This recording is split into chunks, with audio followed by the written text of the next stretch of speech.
Assalamualaikum warahmatullahi wabarakatuh. Saya Dela Anissa dari 18 PKT 09 dari jurusan Pendidikan Guru Sekolah Dasar. Baiklah, kali ini saya akan membahas tentang transformasi energi. Yang pertama, pengertian energi. Seperti yang kita ketahui, energi berasal dari bahasa Yunani, yaitu energia, yang berarti kemampuan untuk melakukan usaha. Sedangkan menurut istilah, energi merupakan kemampuan untuk melakukan gerak. Jika suatu objek mampu untuk melakukan gerakan, maka objek tersebut dikatakan mempunyai energi. Energi merupakan besaran yang kekal. Artinya, energi tidak dapat diciptakan dan dimusnahkan, tetapi dapat diubah dari satu bentuk ke bentuk lain. Selanjutnya, sumber energi. Di sini ada 5 sumber energi. Yang pertama yaitu makanan. Manusia mendapatkan energi dari makanan yang dimakan. Energi itu digunakan untuk berbagai kegiatan manusia. Manusia memperoleh makanan dari hewan dan tumbuhan. Hewan memperoleh makanan dari hewan lain dan tumbuhan. Tumbuhan memperoleh makanan melalui proses fotosintesis. Yang kedua adalah matahari. Matahari merupakan sumber energi terbesar bagi kehidupan di bumi. Matahari menghasilkan energi panas dan energi cahaya. Matahari adalah bintang yang sangat besar yang dapat memancarkan cahaya sendiri. Cahaya matahari berasal dari reaksi inti yang menghasilkan energi besar. Yang ketiga adalah angin. Angin merupakan udara yang bergerak. Angin menyimpan energi. Manfaat energi angin adalah untuk menggerakkan perahu layar, layang-layang, dan kincir angin untuk menghasilkan energi listrik. Yang keempat, minyak bumi dan gas alam. Kendaraan bermotor dapat berjalan karena ada sumber energi untuk menjalankannya. Sumber energi berasal dari bahan bakar. Bahan bakar berasal dari minyak bumi. Contoh hasil pengolahan minyak bumi adalah bensin, oli, solar, dan minyak tanah. Bensin dan solar digunakan untuk bahan bakar kendaraan. Minyak tanah digunakan untuk bahan bakar kompor untuk memasak dan bahan bakar lampu Petromax atau lampu teplok. Dan yang terakhir adalah air. Energi yang dimanfaatkan dari air adalah gerakannya. Air yang berada di tempat yang tinggi memiliki energi yang besar ketika jatuh. Manfaat energi air adalah untuk pembangkit tenaga listrik. Selanjutnya, pembahasan tentang bentuk-bentuk energi. Di sini ada beberapa macam bentuk-bentuk energi. Yang pertama, energi kinetik. Energi kinetik merupakan energi yang dimiliki oleh benda karena geraknya. Semakin cepat benda bergerak, maka semakin besar energi kinetik yang dimilikinya. Energi kinetik sebuah benda dipengaruhi massa dan kecepatan energi itu sebanding dengan massa benda dan kuadrat kecepatan benda. Contoh energi kinetik seperti sebuah martil yang sedang mengayun yang melakukan usaha pada paku yang ditumbuknya, air terjun yang meluncur ke bawah dan menghantam dasarnya. Energi pada benda-benda yang bergerak itulah yang disebut energi kinetik.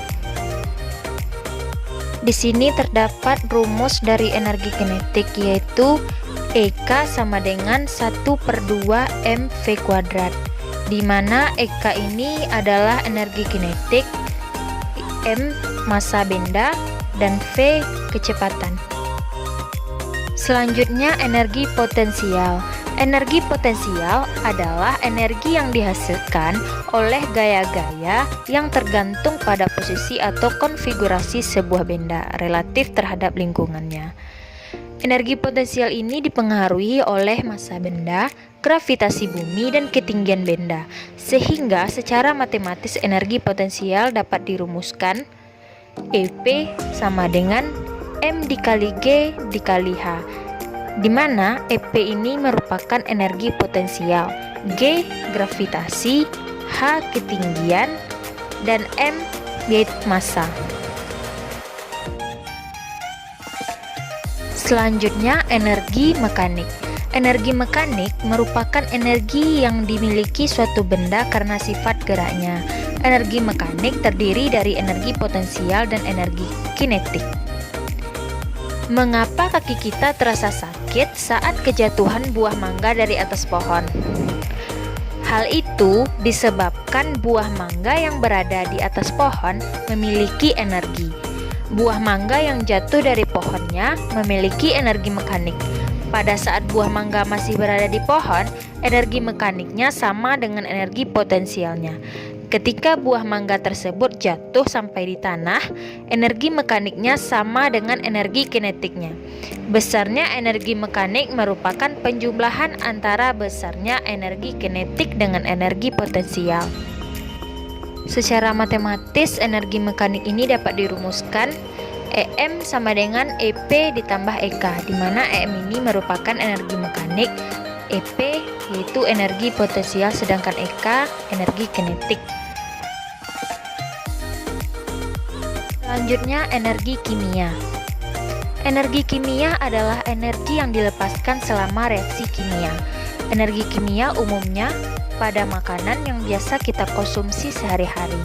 Makanan tersebut apabila telah mengalami proses pencernaan dalam tubuh, unsur kimia yang terkandung dalam makanan akan mengalami reaksi kimia.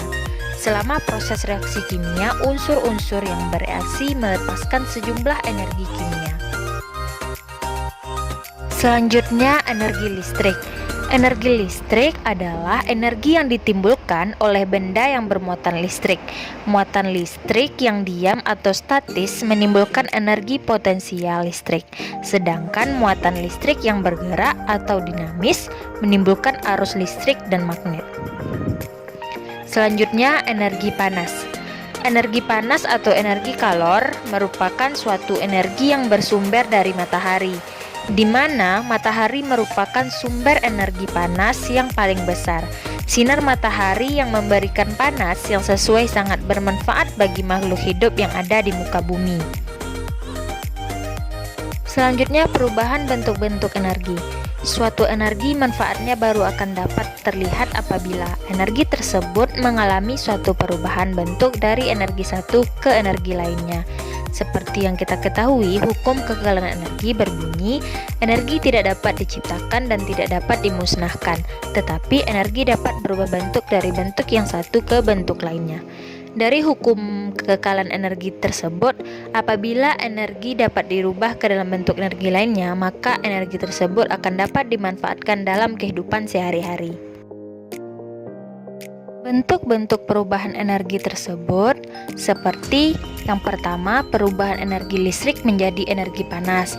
Contohnya, setrika, radio, dan solder listrik seperti yang terlihat pada gambar di sini.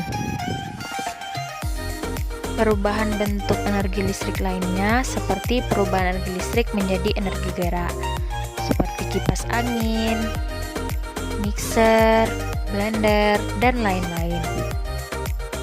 Contoh perubahan energi listrik menjadi energi cahaya seperti lampu, laptop, dan monitor. Selanjutnya, transformasi energi dalam sel. Transformasi energi dalam sel merupakan transformasi yang terjadi dalam organel yang terdapat di dalam sel. Transformasi energi merupakan proses mengubah energi dari satu bentuk ke bentuk lainnya. Energi tidak hilang, hanya mengubah bentuk. Hukum kekekalan energi mengatakan bahwa energi dapat berubah bentuk tetapi tidak dapat diciptakan atau dihancurkan. Transformasi energi dalam sel ada dua macam. Yang pertama, transformasi energi oleh klorofil dan transformasi energi oleh mitokondria. Yang pertama, transformasi energi oleh klorofil.